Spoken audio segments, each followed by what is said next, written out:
with Viper and was like, when are we going to see General Sniper? And he's like, bro, that's Viper. You know that, right? That's not my brother. That's not me. But we got the Kaisa lock in already. Arrow able to fly into the back lines. I got to say, I want to see Samira. Lucian got buffed. We are on 0.5B, so we do have the Lucian buffs. It's exciting. Yeah, should be really interesting to see what does get locked in. There's a possibility that this mid lane Kaisa has been getting played quite a bit in Champions Queue, actually. Yeah. A lot of people are doing double marksman comps again. Lucian as well, showing up a lot in solo lane. So double marksman comps are becoming popular once more. At least on the LCS stage, we're mostly still seeing, well, really exclusively still seeing Kaisa in the bot lane. Zeri plus Nautilus locked in. Strong duo down there. We'll have to see what Destiny wants to go, if they want to try to match supports here, or maybe grab something like a high priority jungler. Diana is available. That one's a pretty big one as far as the AP junglers are concerned, and has been left up. Absolutely. And Zeri, yes, indeed, going to be fun. I'm looking up now the fact that we are still seeing Zeri after a slew of nerfs to knock her down, especially targeting her Trinity Force builds. Yeah. Everyone still goes Triforce that I see. Yeah. So at least solo queue-wise, the win rate is very comparable to, say, like an S12 first or even a Kraken Slayer. Yeah. So the requirement to go Bruiser is certainly a lot lower. If pros like, actually it's just better to have a tankier AD carry, fair enough. If they want more DPS out of the bot lane, crit builds is the way to go. And I think based on the way that I see most pro players play Zeri, the tank build or the bruisery build, whatever you want to call it, makes more sense because people want to play aggressive. They want to get in onto the back line. They don't want to go Kraken and actually hit front line with Zeri. That's not really why they're playing the champ. It's to be able to really dive in, find those angles where they can kind of play that line, force people on them, survive with the extra health, E over a wall, bait out cooldowns, that sort of thing. We are getting Leona plus Kaisa as the bot lane, very likely here for Immortals, barring any sort of swap. And Udyr, the jungler for Xerxe. Nice. Is going to be a strong early game jungler. Does have a lot of power, as far as the farm speed is concerned. Diana can actually clear very quickly as well, but not really going to be looking for any scraps, at least not around Udyr until post 6. Sure. Yeah, big takeaway from Jat here, take that champion off the table. But Diana locked, okay, we're going to move on. Diana locked in here for closer. If you missed that segment, it was a good segment. It was a good segment. Diana locked in. Take your pro to work day. So exactly, Jat learned some Turkish. It was nice, but you learned one word exactly. Exactly one word. Yeah. That's more than I know. It is more than I know as well. Maybe we'll have to get down there, see if Closer can teach us 2 words, and then we'll have double Jat's Turkish vocabulary. Hell yeah, we can each learn 2 different words and combine. Then we'll have 4 times vocabulary. That's a good strat. That's a good strat. That's putting our noggins together. That is putting our noggins together. And you rub them, and gets static electricity shows up. Good yeah, luck, let's move like on. that. Let's move on. Anyway, it is fun to see farm junglers here on this one. Of course, Lee Sin banned away, HEcarim banned away, Xin Zhao being left up. No, we're going to play for more kind of aggression, more farm in the jungle. And I think Closer is, great playing the carry role. Yeah. The Yasuo ban makes a lot of sense here from the Immortal side. Down Yasuo is kind of that premier combo. I do think in general you're going to want to ban more AD solo laners if you want Immortal side because they already have the Diana, a serious AP threat. They don't necessarily need to go towards an AP mid laner.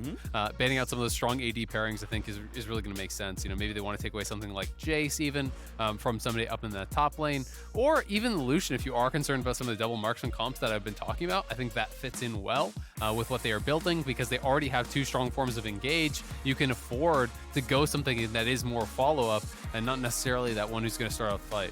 And keep in mind, Zeri as well is about 60-40 physical magic, so she really does contribute meaningful magic damage. So if you are going to stack MR, it actually works pretty well, even against the bot lane pick here. So we're looking at a Jayce. As Son of Thieves panned away the Graves, the counter. Is it going to be blind Jayce top? I wonder if he's doing this or he's saying that that's what you want to play, play a Jayce or you want to play a Gnar. I think those would kind of be the options. I think that is kind of like what he's saying. Like, I know what you want to pick. You banned out the Aurelia.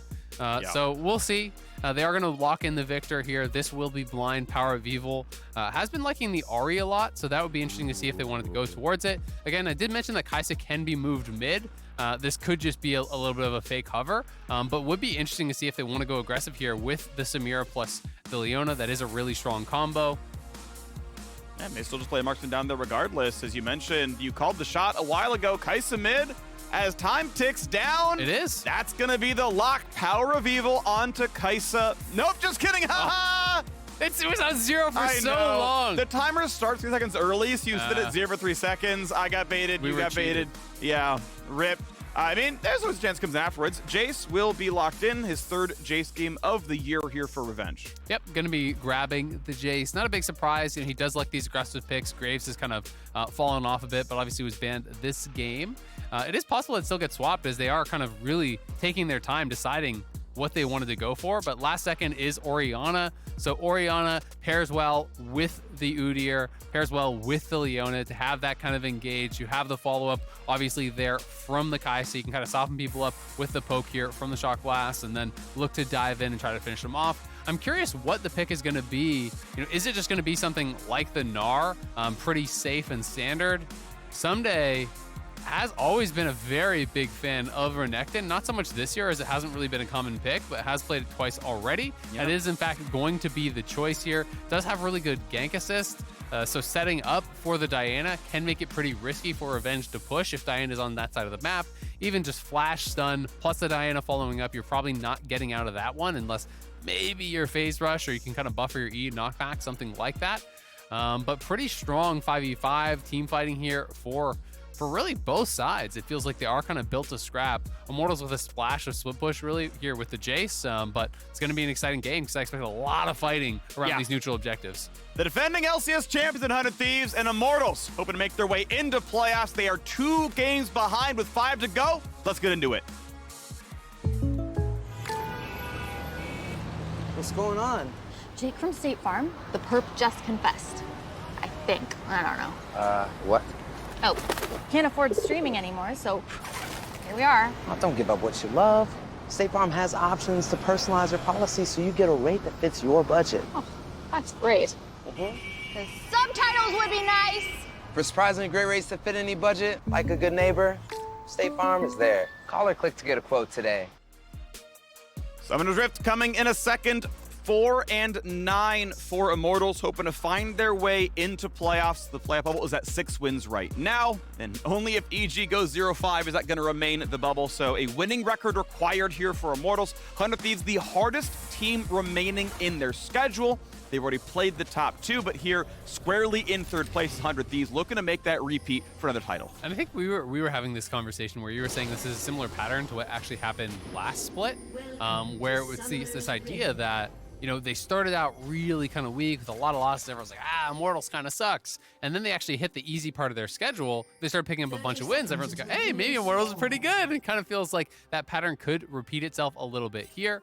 5-men top. There's been such a kind of increase in these evades towards top side because people are putting a massive level of importance on side brush control up in this top lane, especially when it is range versus these melee matchups. So they go up there, they sweep to make sure that there's no ward actually placed there. You get a ward if you're owned down. Now, what this actually does is it means that Ssumday can't just play in side brush and step in and out to just last hit minions and avoid harass.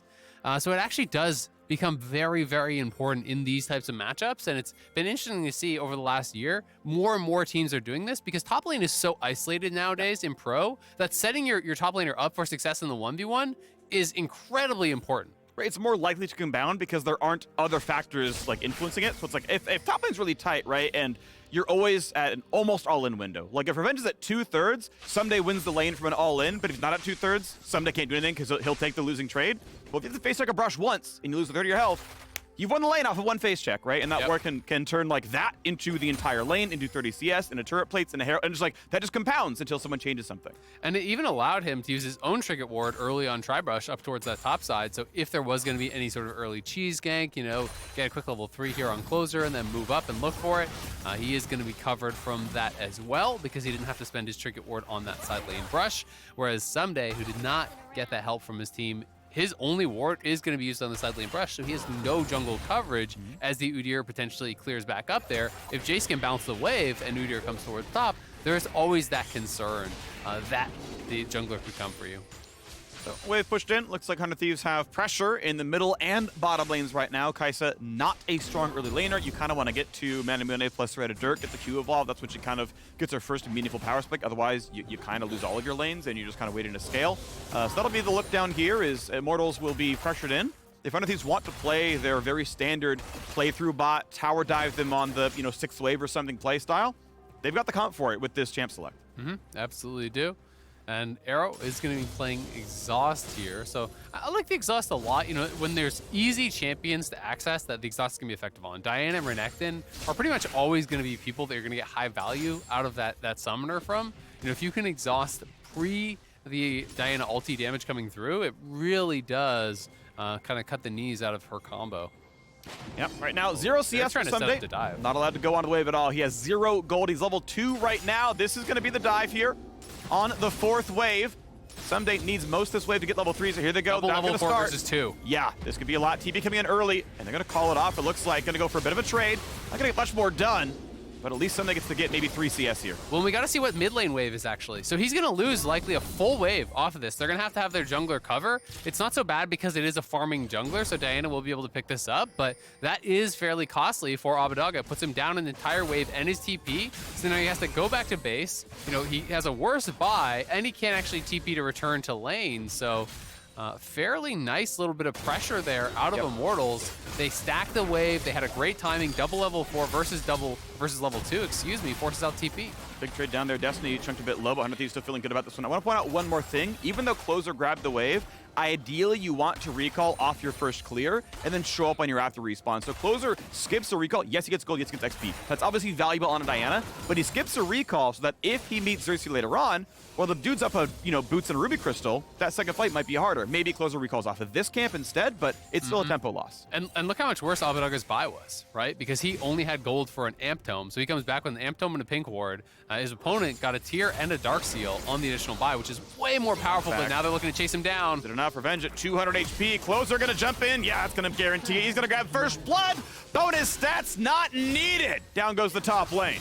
Nicely done. They get the kill. Revenge holds onto his flash. He realizes he is going to be dead.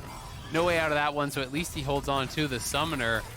But a good job by Closer getting up towards the top side. He soaks the farm mid. He gets first blood top. He gets a free reset for Ssumday, who doesn't even need to TP if he doesn't want to now to lane. He can hold that in case of additional jungle pressure later. Instead, he is going to TP back. Yep. But, ends up working out pretty well. And I've got to say, I'm not really a fan of those, tempo TPs when you already have the wave bounce and it's going to slow push towards you. I feel like oftentimes you can just hold it because, yes, in this case, it might not end up mattering. But if you do get re-ganked and push out a lane, then it's much more costly. And as a melee champion in a range matchup like this, I don't think you can really punish Revenge on the bounce anyway. You basically are just going to wait at your tower and pick up that farm. So that's a TP that's really common in pro play across all leagues and in high elo that I'm just often not a fan of. Yeah, I think there's plenty of habits that players just get themselves into, and it's like, well, actually, the expected value of that TP is a lot higher if you hold it because there might be something going on, right? Like, oh, maybe here, right, where, Xerxe shows up and you're dropping. Yeah. What would you have dropped if you walked? Now he actually can't try to defend under tower because if he takes too much damage, he can't TP back. So he has to back off. And it's one of those weird situations where he's going to try to get in the XP range, gets 6 now. We'll see if he can do it. Is he close enough? He's going to burn Ghost, but as he plays under the tower, now with Pee-wee, they're going to go for this one now. Not level 6. They're going to find the first stun. Flash over, going to drop aggro. There goes the kill. And no easy way back into the wave. We're going to find 2 plates down in a wave or 3 lost. It's actually so funny that this is the game I choose to talk about this, and this is what happens. Yep. Because he got literally nothing out of TP back. He couldn't contest the wave, and then he gets dove. And guess what? If you had your TP now, he would have been able to pick up a full extra wave of minions. Instead, he can't TP, he can't fix his wave, he'll have to walk back to a slow push away from him, and his lane is completely lost off of that teleport. And that is a habit that a lot of pros everywhere in the world have. It's just one of those things you have to think, what are you really going to get out of that immediate TP back? Just because they TP'd, they had to because the wave was at their tower. You don't have to. You can walk that, miss maybe 2 or 3 melees, which is a little bit of XP, but it saves you from these disaster scenarios that Ssumday is now faced with. Yeah, he's able to walk up, of course, actually able to show this one. He's actually going to play it a little bit slow, not going to rush on the wave just yet, but as you mentioned, it is slow pushing, and he's going to take his time. Kind of let it build up and play on a big wave. We know Close is on his Krugs. Exactly. I think he's trying to wait for the jungler, right? Because if you hard push right off the bat, then there is the danger that you're going to get ganked. So he's buying time for Closer to clear towards top, so Closer can walk up behind him and hopefully cover the bounce. Because you need to get this wave to the tower now as Ssumday to really get yourself into a kind of more safe position because you're down on combat power, you're down in gold. You know, Closer did clear out that pink ward, so I think that gave him kind of the safety to say, all right, they're going to respect that Closer could be in the brush behind me, so Revenge will not go aggro on me. This lets me reset the wave. As soon as you get to the tower, you know it's coming back your way. That little mind game is actually pretty funny, home. We got a little fight in the bottom lane first. Jessie taking some pretty good damage. I mean, thankfully, Leona doesn't actually shield herself, so no Zeri passive value. But yeah, theoretically, if Xerxe were topside, that Renekton was just dead off of playing a 2v1 because Closer was like, if they're going to respect me, I'll go do red buff, which like is a reasonable call to make.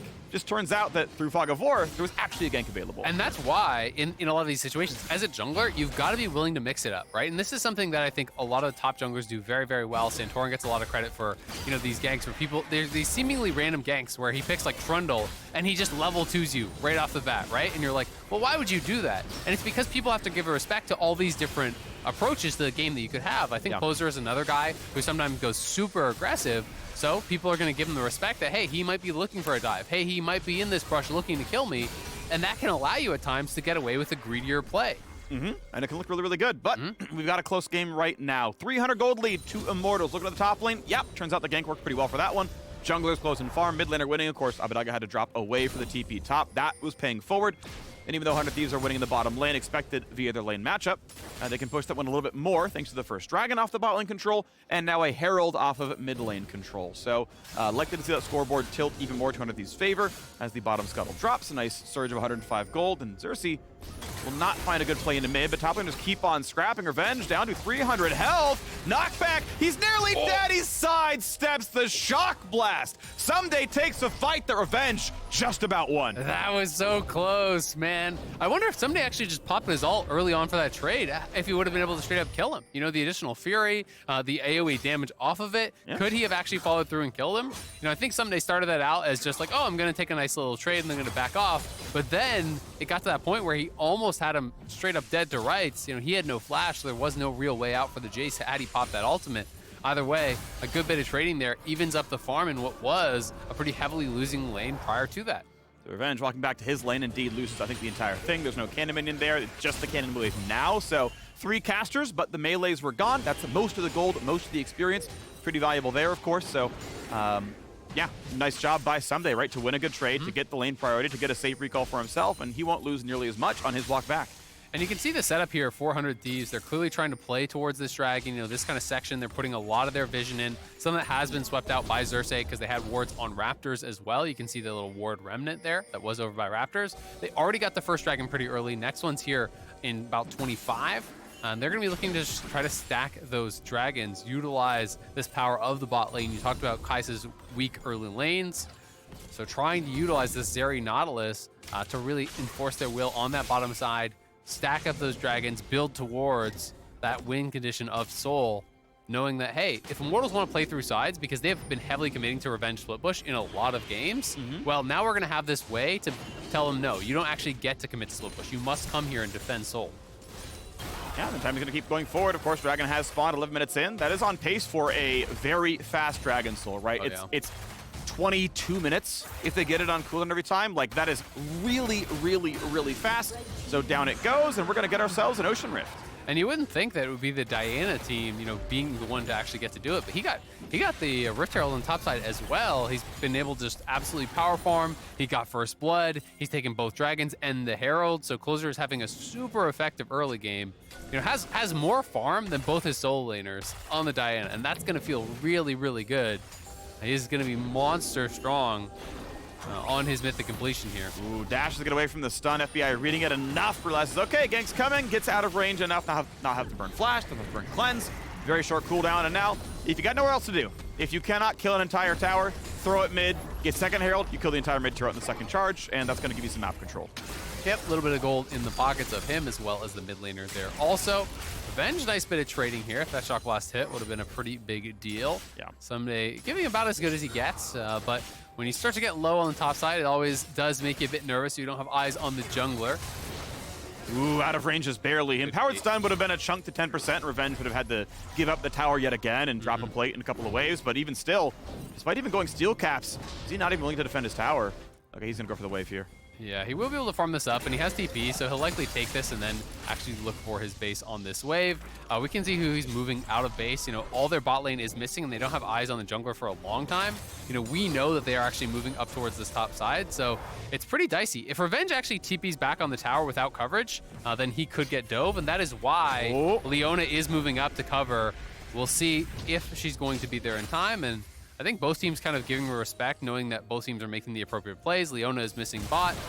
So walks all the way in. Nautilus is already there, just gonna lose right away. Revenge face checks a 1v2 and falls. Yeah, they were expecting the dive, so Udi or Leona moved top, but they weren't expecting the brush camp. He steps forward, does go down, so all of the kind of early advantage that they got off of that TP back from Ssumday, off of the dive, is now completely gone. Revenge is going to be losing in this side lane. That is not the position that they want this Jayce to be, because he is supposed to be their pressure valve. You know, they're giving up the objectives to create a gold advantage, right? And they're actually just losing objectives, and they're down in gold. Yeah, bot lane going roughly as expected. Yeah, okay, 20 CS is maybe slightly high, but not by a ton. Like, this is the winning lane for the Zeri side, sure. The Dragons are going really early. You know, love the choices by Close to get there on time. But yeah, the fact that you're bleeding out in top side as well, the fact that, I mean, mid seems fine. I mean, because you got the Herald, you're actually up tower damage. I don't believe Poe's taken a single plate, despite Abbeddage having to leave lane, you know, once or twice. So other than a CS lead, I mean, this really feels like 100 Thieves are just kind of slowly walking away with this game. Shockwave is going to force a flash out of Huhi. Nice attempt there. Not much more you could have done with that one, but it is a flash down. Yeah, a nice little bit of pressure. They get that flash out with the Orianna ulti. That'll be up before the next dragon, and it is going to be Ocean Soul, so will be one of the highly prized dragons here.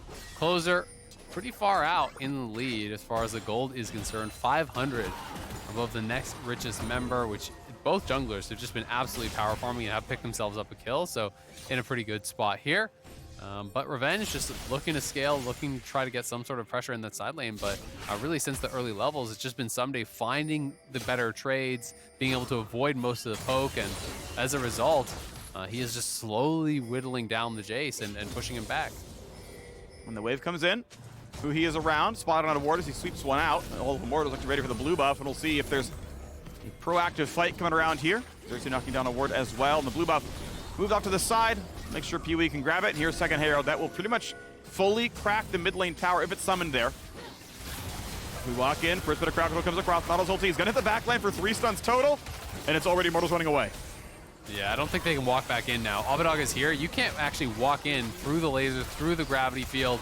So they're just zoning it out. They're going to grab themselves another Herald. So Immortals move 5 men up here. Oh, Ssumday, a little bit split up. Has to burn the flash. I was going to go over that one as well with the exhaust on. Going to get some decent damage, but now on the bottom side, watch out for Destiny. Burns the stopwatch, stays alive. Closer goes in, only finds one of the ultis. Ssumday going to try to find the backline access. Revenge already goes down to jump over the wall for Arrow, trying to trade back onto Ssumday, and they will get a 1-for-1. A flashback for PowerOfEvil now on the bottom side. So far, not too bad as we open up another one as Xerxe grabs it, gets the shield, walks out. Pee-wee's got to run. He needs that shield back from Kudo, but he's going to go down. Second kill now picked up on both sides as it's going to be a disengage. Herald still Clay, but a decent fight from Immortals. Yeah, scrappy fight there, 2 for 2 as Immortals try to get something back. When 100 Thieves exited, they kind of exited in multiple directions, and now they're trying to proxy the wave and get FBI up there to see if they can get some sort of a dive as the wave comes in.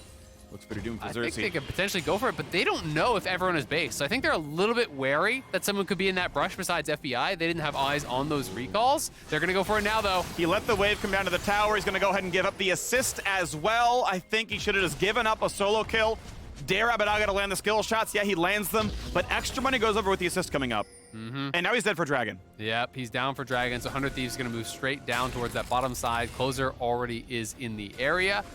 He's just going to clear up his Gromp because he wants to wait for the 2 members that were topside. They don't want to get into a 3v4 fight. Yes, they are up a man on the map, but they're not up a man at the Dragon Pit. Ah, okay. So it may be them just giving it up. We'll have to see if he wants to go for the steal. He could definitely get the steal, but he'll probably die. This is like not hard to get. He's going to grab that one, jumps over the wall. Ult coming in for big damage, and Closer just won't die. Finally trades his life out, but a 2-for-1. Kaisa grabs 2, and it turns out Xerxe buying time gave him a 4v3 fight. Yeah, so they end up deciding, hey, we actually want this dragon badly enough. He was pretty much always going to be able to steal that unless he really misexecuted because they weren't actually keeping him out of the pit. He gets in, he does steal it, but they give over the 2 kills, so fairly costly deaths, but that does put them in a position to get a potential, 21, 22-minute Ocean Soul here. So we can see back towards this top side.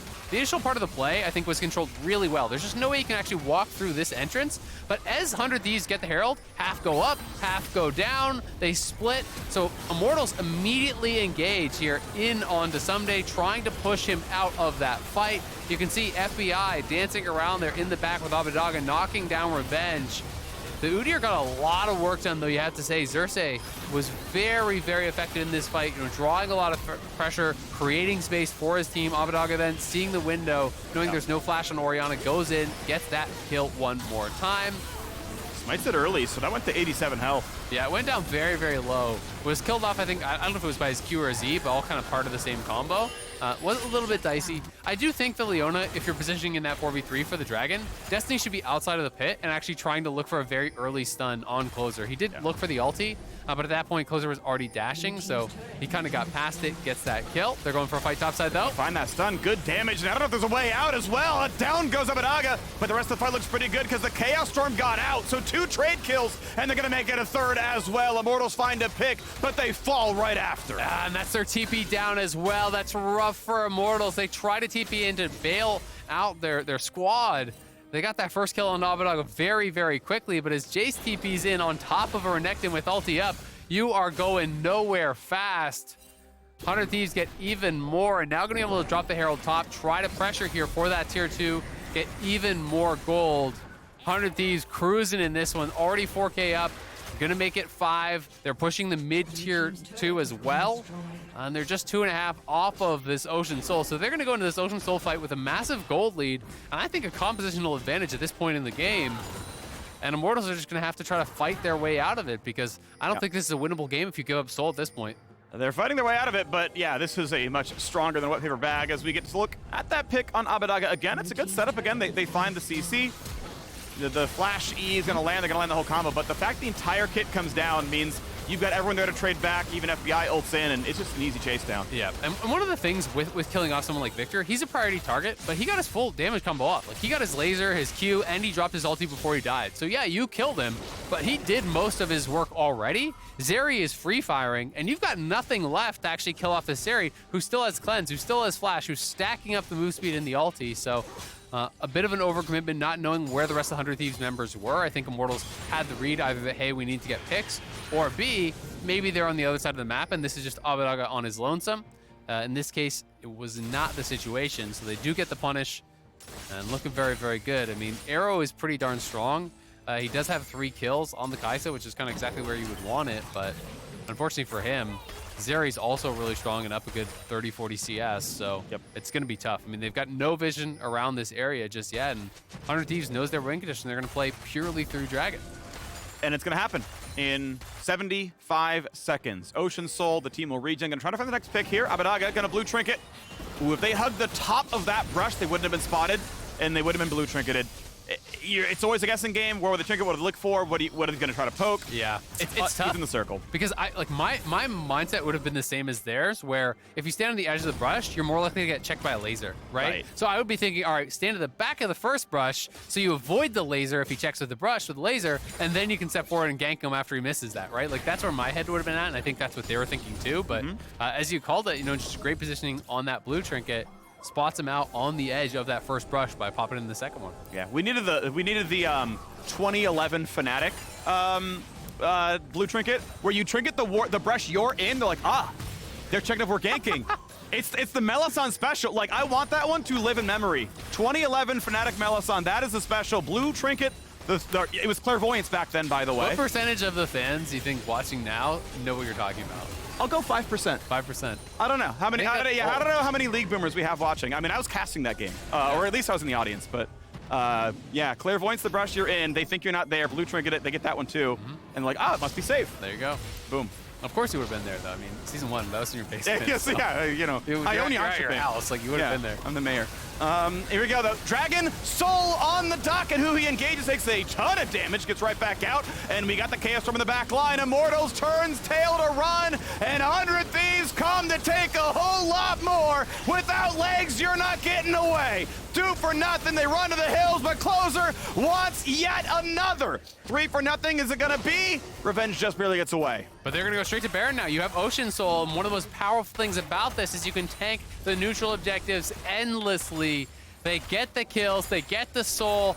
The setup for 100 Thieves was so good around there. It's always been Immortals trying to show up late to the objective, trying to face check their way in, but it's so damn hard to do. They just don't have full vision of the area, so they're trying to force their way in here. We are walking through lasers, through the gravity field. The full combo comes down. Ssumday has a nice angle here on the flank on a lot of lit up members, hits the slice onto Revenge. Revenge actually knocks him over the wall, gives him the alley-oop so he can dunk his team. Revenge with the assist there as the slice and dice plus the rare scene Jayce E assisting the Renekton combo. It's a 3-part dash. I didn't know. Apparently it's there. You know, out in the analyst desk, it's a lot of them. That's the State Farm assist of the week right there. Oh no, oh no, no, no. Absolutely. Oh no. All right. Well, Immortals all but the crying at this point. They have certainly taken this game over. Red Bull Baron power play. Okay, they lost some waves on the reset, but they're going to be getting some towers off this one as well. And I want to spend a little bit of time talking about how Immortals have been seemingly late to the play every time. I want to like weakly defend it by saying, okay, if you have no vision control, right, you're screwed. Like, maybe you hope someone's out of vision currently fighting the dragon when you come in. Like, timing-wise, if you can't get the vision control, go in at spawn, hope FBI's like, you know, currently between cooldowns or Abbeddage burn a laser. It's like your best individual chance to take a fight, but I mean, it's so tough. Like, they're so far out. I mean, you're way down in gold, right? And it's one of those situations that they don't feel that they can take fights, so they try to get as much gold as possible and show up to the fight right on time, having spent all their gold, and they're hoping that they can make something happen there. But you're then down on positioning, you're down on information, and you're down on gold. So I do think it's a really, really difficult way to play it out. They're pretty limited because 100 Thieves, I think, has done a great job choking them out and controlling the vision. So this is, you know, more credit to 100 Thieves. But it's very rare that you show up without vision and you can win a fight against a team that has more vision and more gold. It just almost doesn't happen. And I think it's even tougher when there's multiple forms of hard engage, as there is here with Diana, with Nautilus, even with potential flank from the Renekton, which becomes a reality when you don't have eyes on him. So 100 Thieves have drafted well for their rank condition. They utilize the bot 2v2 pressure to get early access to these dragons. And then Dragon 3 and 4, they just executed very, very well. You know, they were willing to trade out their death for that smite steal on 3, and on 4, they were fully prepared. They get kills off it, they get the soul off it, they get the Baron off it. Yep. This is the 100 Thieves that a lot of people have been waiting to see, that they have been you know, less consistent this year than they were last when they actually had their championship run. And everyone kind of expected them to be up the top of the table with TL and C9. They are a couple games back, so they've got some work to do, but it doesn't really matter what your record is if you can make it to playoffs in a really good form, then they can be a team to challenge. It's, you know, pretty soon they're going to be a lock for 3rd place unless Cloud9 drops a game. It's going to be the 100 Thieves Team Liquid, you know, upper bracket, you know, 1st round match. Like we are running towards that being our 1st round playoff match. And so 100 Thieves like, hey, you've got 5 games, counting this one, to be ready to fight TL in a best of 5 unless something really weird happens in the standings. That is your match in 2 weeks here in playoffs with fans in the audience. Like, that's going to be a banger for sure. So and that's where they're headed. Every time I hear fans in the audience again, man, I just like, I just get happy. Yeah. It's been way too long. I can't wait to have everyone back. Yes. Tickets are on sale. Check it out. We want to see your smiling faces here in the stands. 100 Thieves looking to close this one out. It's been a very strong showing. It's only 26 minutes in. And it's one of those games where it's been so dominant that you're kind of like, why haven't they ended yet? And it's like, well, 26. It's only 26 minutes in. They're just stomping them. Yep. So there we go. Inhibitor number 2 is down. Mid lane now under fire. It's going to be a little bit of damage with Abbeddage. Honestly, at that point, like, try for the play. Just go ult in and get his ISO Q and get something to go on. But not taking the play just yet. They're still bleeding out towers. Keep in mind, the Baron buff is gone. There is no better time than now to take a fight. But unfortunately, Immortals cannot find their way in to find anything to do, and they're going to drop the inhibitors, drop the tower, drop the gold, and the reset's going to come in. Yeah, I mean, I agree completely, because it's one of those situations where you're like, well, they're down 9K, Phreak, but then you actually look at how much gold is in pockets. They have about that much gold in pockets. They have like 8,000-ish gold that they had not spent. So actual combat power there was pretty even, you know, before they spend.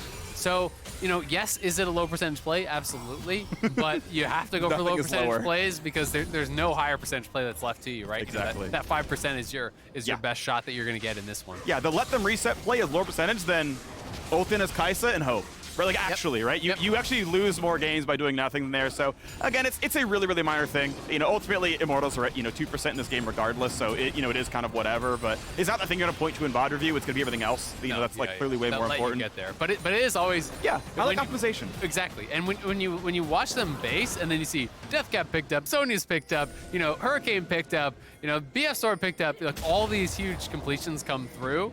It's ooh, it's gonna be tough. I wish you didn't have those. Yeah. Well, yeah. But we are now looking for the final inhibitor kill. Thieves to close the game out under 30 minutes.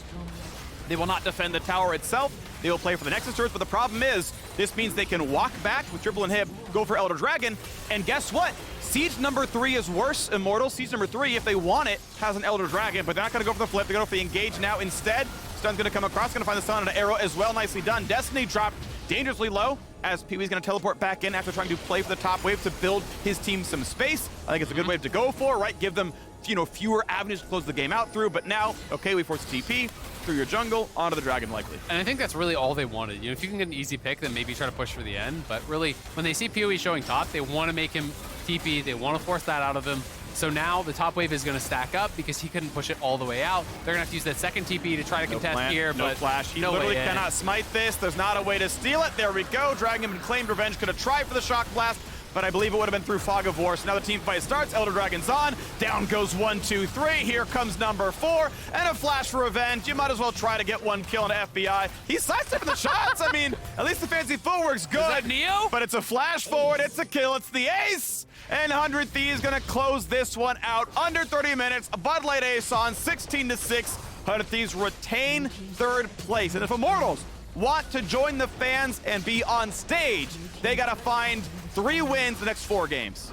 It's gonna be tough for Immortals, especially off of a game like this. Pretty disheartening. 100 Thieves, though, coming up big in their first game of the weekend.